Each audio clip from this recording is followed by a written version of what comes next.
Fala aí pessoal, boa tarde, tudo bem com vocês? Olha só, hoje vamos começar um conteúdo novo aqui chamado História do Brasil. Veja bem, na última aula nós vemos como foi a chegada da família real no Brasil e nós fizemos aquele apanhado geral.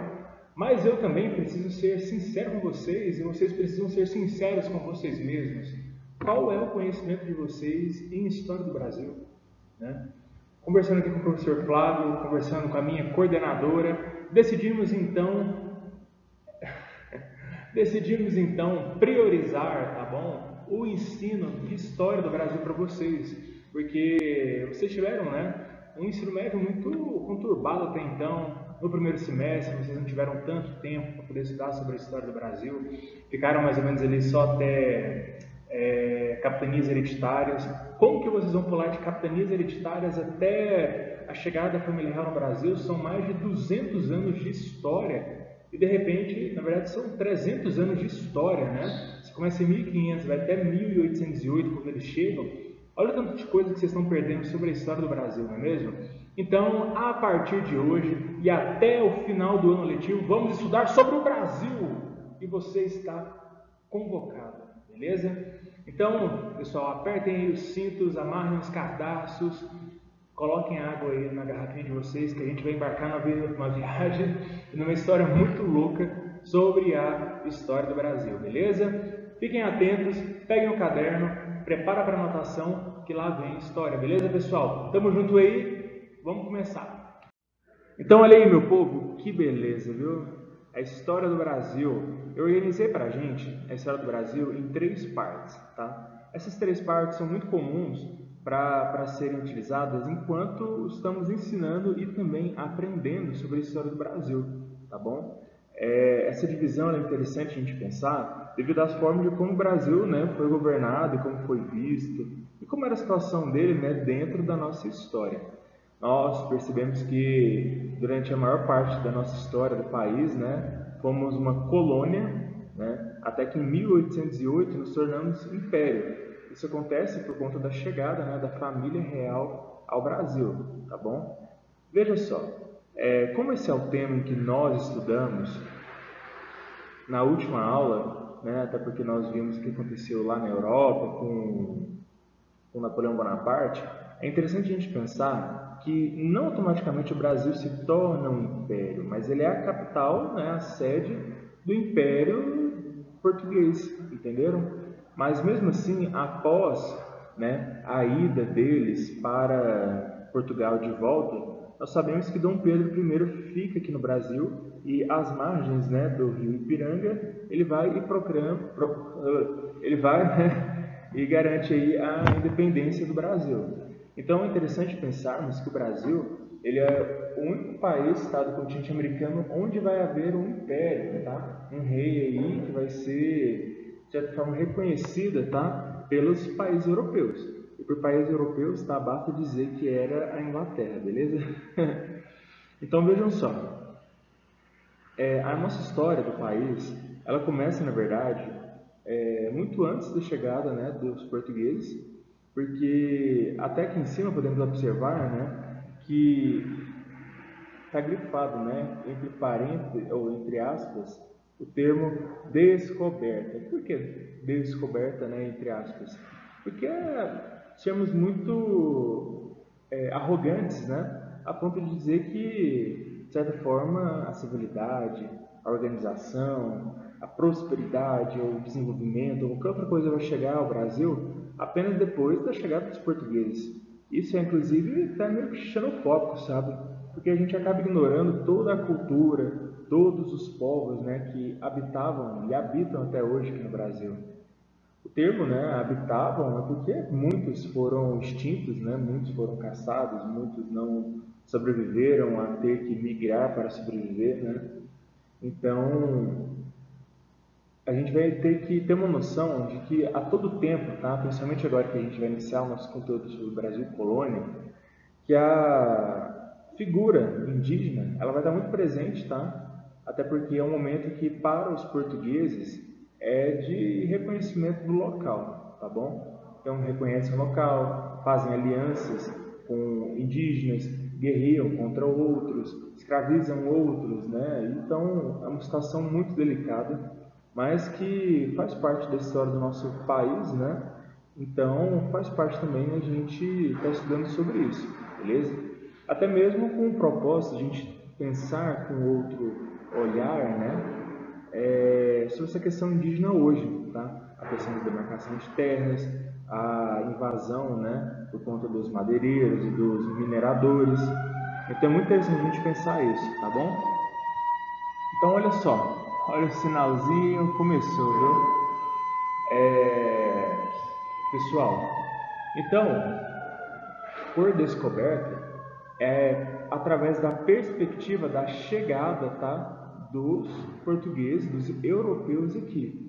Então não é teoricamente a descoberta do Brasil, porque ele já era descoberto, mas também é um termo de descoberta do ponto de vista europeu, porque não foi somente a descoberta do Brasil, foi a descoberta de que existia um outro continente, tá bom? Então, antigamente, né, antes, né, da descoberta do continente americano, os europeus, né, e tanto os povos africanos como até mesmo os asiáticos acreditavam que só existia a Europa, a África e a Ásia, tá?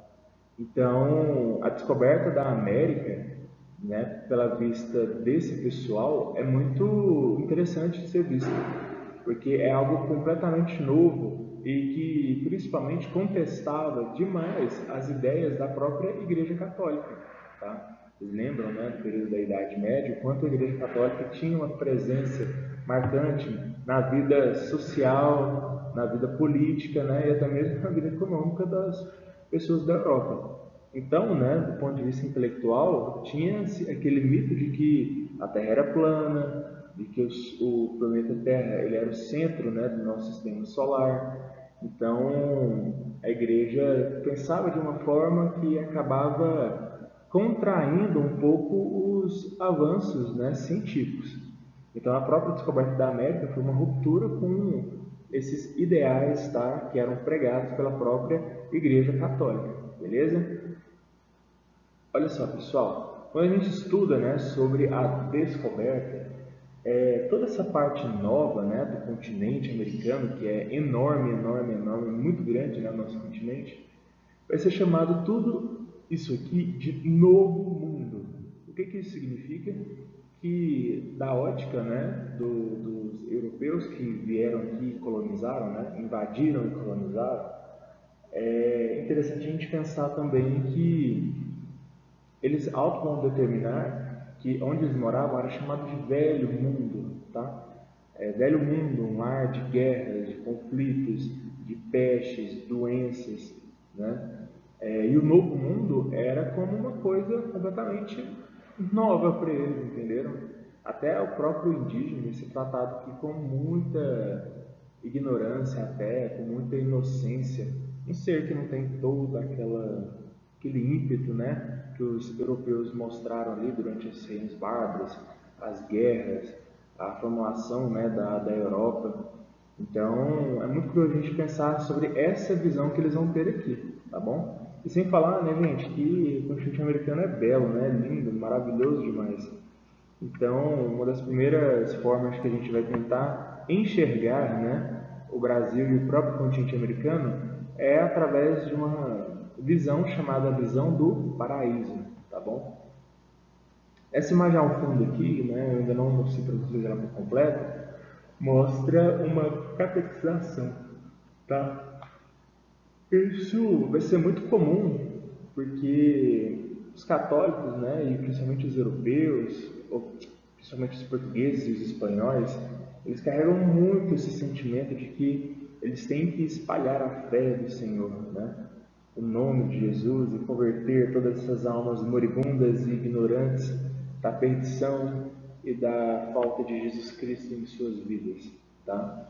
Então vai ser muito comum essa catequização, tá? Se não é pelo amor, é pela dor. Então muitos vão ser obrigados também a se converterem ao cristianismo e abandonar suas crenças ditas pagãs, tá bom? Então essa é uma das coisinhas que a gente vai estudar aí. E reiterando, tá pessoal? O conteúdo para vocês, tá, do quarto mestre, é sobre o Brasil monárquico. ou seja, a partir de 1808. Mas, está frisando aqui, acredito eu que o ensino de vocês não ficou lá muito essas coisas por conta da pandemia. E a gente conseguiu avançar bem nesse terceiro bimestre, tá, com o conteúdo em geral. Então, por que a gente não pega, né, e faz essa revisão mesmo? Então, eu quero todo mundo aí bastante ligado, tá? Bastante focado, porque eu acredito que é a melhor oportunidade que vocês vão ter, tá, na vida escolar de vocês aí, para poder estar aprendendo sobre a história do Brasil, tá bom? Ok. A colonização, então, né, de fato, ela não acontece em 1500, né? A gente sabe que é todo um processo sobre as capitanias hereditárias, né, tudo mais. Eu sei que foi até aí onde vocês viram com o professor Flávio. Mas antes da gente entrar, tá, todos esses tópicos de exploração dos recursos, chegada da família real, chegada da família real vai demorar demais ainda. Eu falo sobre a própria colonização efetiva do Brasil. Vamos tratar antes da causa, tá? Vamos tratar antes da causa, tá?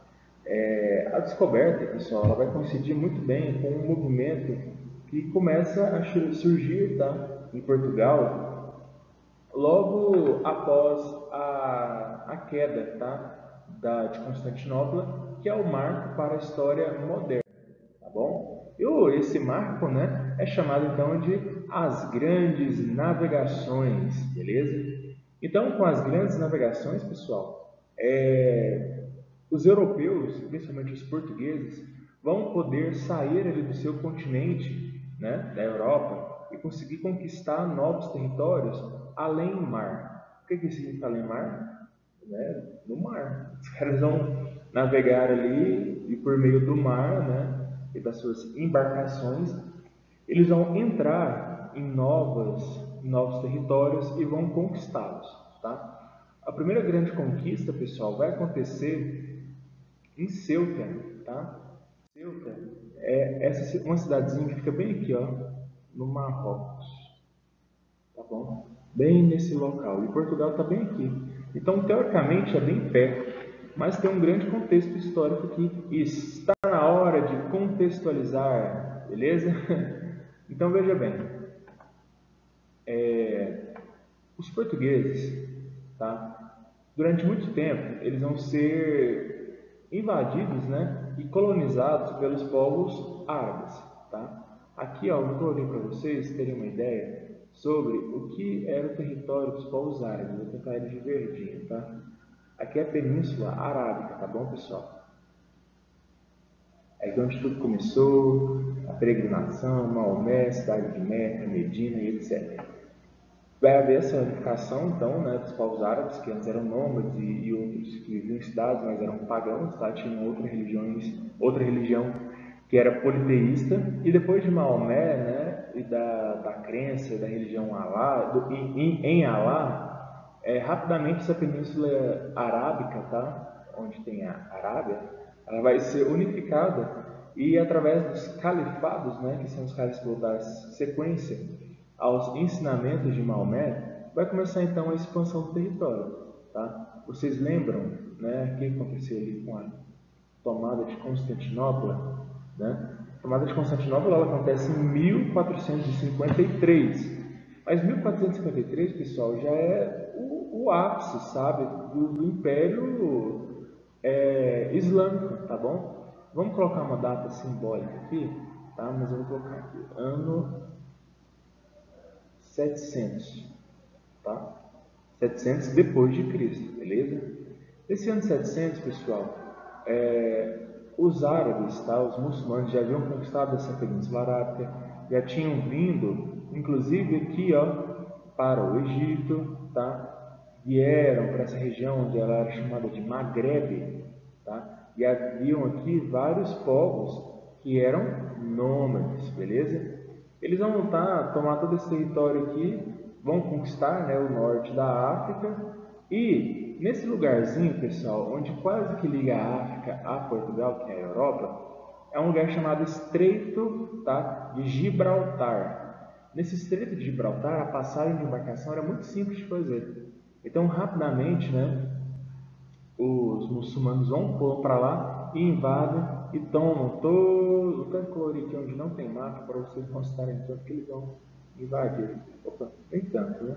Deixa eu apagar um pouquinho aqui. Né? História do Pente. Tá? Vão conquistar Portugal, Espanha, tá? E por aí vai. Eles só não vão conquistar, pessoal, o restante da Europa, porque os francos, tá? Que é o reino ali que vai dar origem à França, eles conseguem segurar a onda, tá? E impedem os muçulmanos de entrar lá, beleza? Mas veja bem, durante muito tempo, os muçulmanos, então, eles vão ficar aqui, ó, em Portugal e na Espanha, tá bom, gente? E por mais de 700 anos, olha que incrível, né? Por 700 anos, porque Portugal, a Espanha vai demorar muito tempo para expulsar eles. Só que Portugal consegue fazer esse feito bem antes que a Espanha, por volta de 1200. E é por isso que Portugal é chamado, né, de o país mais velho da Europa, tá bom? Porque ele é um país, né, que possui uma lógica de Estado moderno. Por que Estado moderno? Porque veja bem, vou pegar aqui uma canetinha, né? Portugal, depois que expulsou os muçulmanos, né, eles vão traçar os limites, né, para o seu território, vão criar fronteiras, tá? E vai ter um rei para poder governar tudo isso, tá? O primeiro aspecto é um governante legítimo. Segundo aspecto, todo mundo aqui vai falar o mesmo idioma, que no caso é português. Todos aqui vão ter a mesma religião, que no caso é o catolicismo, tá bom? Então essa é a ideia de um Estado-nação, e Portugal vai ser o primeiro país da Europa a se transformar em um país, tá? Em um Estado. Então, o que acontece? Eu vou até limpar aqui agora, né? Porque agora eles ficaram livres, né? Eles são vermelhinhos, né? Vermelhinhos, isso. Não? Estou gravando. Então, olha só. Não muda de cor, não. Tá ok. Ficaram vermelhos, isso. Então, veja bem. Portugal, né, consegue se transformar, então, né, num país unificado, num reino unificado, e expulsa os muçulmanos e começa a viver aqui de boa, tá? Por que isso aqui é interessante, gente? Por conta desse pioneirismo, né, português, eles vão ter o que é necessário para futuramente, né, já no governo de Dom João, da dinastia de Avis, ter uma política de expansão territorial. Só que agora eles não querem mais expandir o território, né, por vias terrestres, eles querem conquistar coisas para lá do continente. E veja bem, o local que eles tinham interesse, né, era essa cidade chamada Ceuta, tá? Em 1415, tá? 1415, eles já vão ter desenvolvido novas tecnologias, embarcações capazes de cruzar o mar, tá? Montou um exército bacana e foi tomar essa cidade aqui. Isso, pessoal, é tão interessante porque os portugueses ficaram muito tempo, né, ocupados e invadidos pelos muçulmanos. O que eles vão fazer aqui, depois de muitos anos, muitos séculos, é dar o troco, né? Eles vão então invadir uma cidade onde pertence aos muçulmanos, tá bom? Então, né, essa que é a primeira conquista que Portugal faz. Depois disso, né, eles começam a desenrolar outras coisas, como até mesmo descobrir e colonizar a ilha dos Açores, a ilha da Madeira, tá bom? Depois, né, eles começam a conhecer cada vez mais outros territórios, até por fim, né, chegar aqui no Brasil, em Porto Seguro, tá bom? Mas isso aqui só vai acontecer, pessoal, mesmo depois, né, que eles já tinham chegado, né, em vários locais diferentes. Olha aqui, vão colonizando vários territórios na África, né, até que consegue dar a volta. E qual que é o nome desse local aqui? Cabo das Tormentas, né, que vai ser rebatizado de Cabo da Boa Esperança. Né, vai ser o local onde eles vão conseguir dar a volta de boinha e chegar na Índia. Tá? Lembra, pessoal, que todo esse território aqui, ó, essa passagem para poder os europeus chegarem na Índia estava bloqueado pelos muçulmanos. Tá bom? Então é por isso que torna mais fantástico ainda o feito que os portugueses fizeram, tá bom, gente? Beleza, temos noção aí sobre as grandes navegações, mas o nosso foco é aqui no Brasil, é a partir do momento em que eles chegam aqui na nossa pátria amada, tá bom, pessoal? Então, não percam a próxima aula, façam as anotações necessárias, copiem, pelo amor de Deus, aquele primeiro quadro que eu fiz para vocês e tá tudo certo, beleza? Então é isso aí, até mais e fiquem ligados na próxima aula. Bye, bye!